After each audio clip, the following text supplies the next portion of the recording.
आज के इस वीडियो में स्पॉन्डिलोलाइटिस, स्पॉन्डिलोसिस, एंकाइलोजिंग स्पॉन्डिलाइटिस और एक्सियल स्पॉन्डिलोआर्थराइटिस क्या है, इसी के बारे में बात करेंगे कि क्या ये तीनों एक ही है या इसमें कुछ अंतर है और इनके होने के क्या क्या कारण हैं और इसका होम्योपैथी में क्या उपचार है।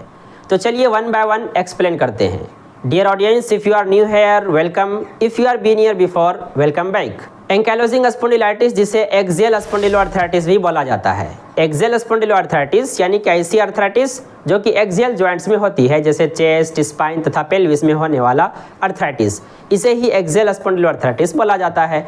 बेसिकली ये एंकाइलोजिंग स्पॉन्डिलाइटिस एक तरह का ऑटो इम्यून डिजीज़ है, यानी कि मिस्टेकली ही हमारे शरीर के अंदर कुछ एंटीबॉडी बनते हैं जो कि स्पाइन तथा सेक्रोइलियक जॉइंट्स को ही प्रभावित करने लगता है और ये प्रक्रिया धीरे धीरे विकसित होती है जो कि स्पाइन तथा उसमें भी खासकर सेक्रोइलियक जॉइंट्स को प्रभावित करता है।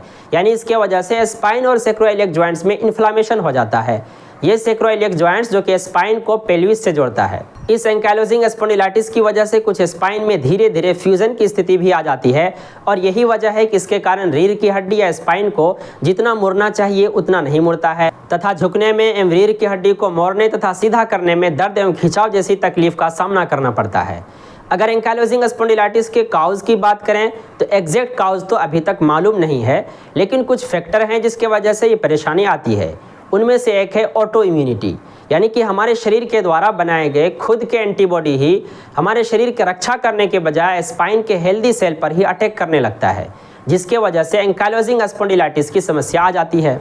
अगला फैक्टर हो सकता है HLA-B27 जीन, यानी ह्यूमन ल्यूकोसाइट एंटीजन B27। यह जीन जो कि क्रोमोसोम नंबर 6 पर मौजूद होता है। दरअसल में यह जो HLA-B27 जीन होता है, यह उस प्रोटीन को इनकोड करता है जो कि इम्यून सिस्टम के टी सेल को हेल्प करता है। कुल मिलाकर हमारे शरीर को बैक्टीरिया तथा हानिकारक रोगाणु से सुरक्षा प्रदान कराता है। लेकिन कुछ बैक्टीरिया और वायरल पेप्टाइड में भी HLA-B27 प्रोटीन पाया जाता है। नतीजा इसका यह होता है कि हमारा इम्यून सिस्टम इस HLA-B27 से कंफ्यूज कर जाता है और हमारे स्पाइन तथा जॉइंट्स को अटैक करने लगता है। परिणाम स्वरूप एंकाइलोजिंग स्पॉन्डिलाइटिस की समस्या भी पैदा हो सकती है। कुल आबादी के लगभग 8% पॉपुलेशन में HLA-B27 जीन मौजूद होता है और इस कुल 8% पॉपुलेशन के 90% इंडिविजुअल में एंकाइलोजिंग स्पॉन्डिलाइटिस होने की प्रोबेबिलिटी ज़्यादा पाई जाती है।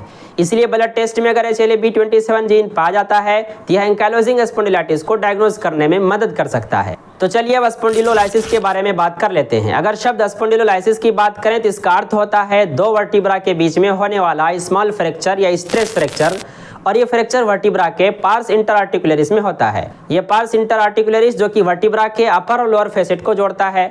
ये स्पॉन्डिलोलाइसिस खासकर लंबर वर्टिब्रा और उसमें भी खासकर L5 में देखने को मिलता है। इसके लक्षणों में भी लोअर बैक पेन की समस्या खासकर देखने को मिलती है। इसके अलावा स्टिफनेस, टेंडरनेस तथा किसी भी तरह की एक्टिविटी के साथ दर्द का होना तथा उस हिस्से में मसल्स का टाइटनेस होना। इसके साथ साथ ही पीरियड्स ऑफ इनएक्टिविटी के बाद, यानी कि कुछ समय तक अगर बॉडी रेस्ट में है या आप आराम कर रहे हैं या बहुत देर तक बैठे हुए हैं और फिर से जब अचानक से चलना शुरू करते हैं और उस वक्त जो लोअर बैक है वहाँ पर स्टिफनेस यानी कि खिंचाव की स्थिति आ गई हो या दर्द होने लगता हो, तो ये सभी कुछ महत्वपूर्ण लक्षण हैं जो कि एंकाइलोजिंग स्पॉन्डिलाइटिस तथा स्पॉन्डिलोसिस के केस में देखने को मिलता है। तो चलिए अब एंकाइलोजिंग स्पॉन्डिलाइटिस के केस में काम में आने वाली कुछ महत्वपूर्ण होम्योपैथिक मेडिसिन के बारे में बात कर लेते हैं।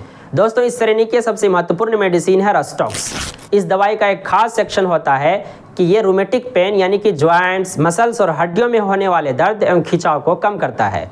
यही वजह है कि एंकाइलोजिंग स्पॉन्डिलाइटिस के केस में होने वाले दर्द एवं खिंचाव में इस दवाई का खास प्रयोग किया जाता है। इसके लक्षणों की अगर बात करें तो सेक्रल और लंबर रीजन में होने वाला दर्द कि आराम करने से परेशानी और ज़्यादा बढ़ती हो और चलने फिरने से दर्द में आराम मिलता हो। नेक्स्ट मेडिसिन हो सकती है दोस्तों कार्डिनल लेटिफोलिया। इसका खास लक्षण है कि शिफ्टिंग नेचर का पेन होता है, यानी कि दर्द कभी इधर तो कभी उधर, कभी यहाँ तो कभी वहाँ, और इसके साथ साथ वीकनेस, नमनेस यानी कि शून्यपन तथा चुभन जैसा दर्द एवं उस हिस्से में ठंडापन का एहसास होता हो तो इसकी दवा हो सकती है कार्डिनल लेटिफोलिया। नेक्स्ट मेडिसिन हो सकती है दोस्तों एस्क्विलस हिप्पोकैस्टेनम। इसका प्रयोग तब मुफीद माना गया है जब हिप तथा लोअर बैक में पेन हो एवं स्टिफनेस हो तथा हमेशा दर्द का एहसास सताता हो एवं जैसे ही बैठे हुए हालत से उठने की कोशिश करता हो तो तकलीफ का सामना करना पड़ता हो, तो दवाई हो सकती है दोस्तों एस्क्विलस हिप्पोकैस्टेनम।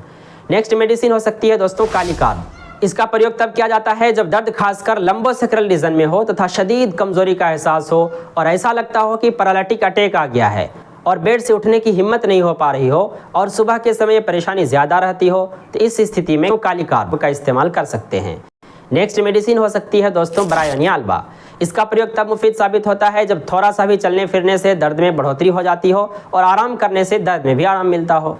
नेक्स्ट मेडिसिन हो सकती है दोस्तों आर्निका मोंटाना। इसका प्रयोग तब मुफीद साबित होता है जब ओवर एक्सर्शन की वजह से या कभी स्पाइन में चोट लगी हो और उसके वजह से दर्द होता हो। इन सभी कंडीशन में आर्निका मोंटाना काफ़ी अच्छा काम करती है। दोस्तों एक मेडिसिन है सिम्फाटम ऑफिसिनेलिस। इसका प्रयोग तब कर सकते हैं जब स्पाइन की हड्डी में थोड़ा सा भी क्रैक आ गया हो तथा स्पाइन की हड्डियों के टूट फूट की स्थिति में या हेयर क्रैक की स्थिति में आप सिम्फाटम का प्रयोग कर सकते हैं। इसके अलावा लेक्नेथस टिंक्टोरिया का प्रयोग भी सर्वाइकल स्पॉन्डिलाइटिस के केस में काफ़ी मुफीद माना गया है। नेक्स्ट मेडिसिन हो सकती है दोस्तों अंगुस्तुरा वेरा। इस दवाई का एक्शन तो स्पाइनल मोटर नर्व और म्यूकस मेम्ब्रेन पर होता है। यही वजह है कि एंकाइलोजिंग स्पॉन्डिलाइटिस के पेन तथा स्टिफनेस के केस में भी इसका प्रयोग काफ़ी फायदेमंद साबित होता है। नेक्स्ट मेडिसिन हो सकती है दोस्तों हाइपेरिकम। यह दवाई तो one of the best homeopathic medicine for nerve injury मानी जाती है। यही वजह है कि एंकाइलोजिंग स्पॉन्डिलाइटिस की वजह से नर्व में आई परेशानी तथा उसकी अल्टर सेंसिटिविटी को कंट्रोल करने के लिए हाइपेरिकम बेस्ट मेडिसिन मानी गई। इसके अलावा लीडम्पाल, एक्टिया रेसिमोसा, ग्वाइकम, इन सभी मेडिसिन का प्रयोग भी सिम्टम्स के अकॉर्डिंग की जाती है। तो फाइनली कंक्लूजन के तौर पर यह कहा जा सकता है कि होम्योपैथिक मेडिसिन के प्रयोग से भी काफ़ी हद तक एंकाइलोजिंग स्पॉन्डिलाइटिस को मैनेज किया जा सकता है। अपने क्लिनिकल प्रैक्टिस के दौरान बहुत सारे ऐसे मरीज होम्योपैथिक मेडिसिन के प्रयोग से एंकाइलोजिंग स्पॉन्डिलाइटिस जैसी परेशानी से आराम पाते हुए देखे गए हैं। अगर आप भी एंकाइलोजिंग स्पॉन्डिलाइटिस, स्पॉन्डिलोसिस या एक्सियल स्पॉन्डिलोआर्थराइटिस से सफ़र कर रहे हैं या और कोई भी क्रोनिक डिजीज से परेशान हैं, तो आप हमसे भी ऑनलाइन कंसल्टेशन के जरिए मोस्ट कन्वीनियंटली होम्योपैथिक ट्रीटमेंट करा सकते हैं। Hopefully this video will be helpful for you. Finally, I would like to say thank you for giving your precious time for watching my videos.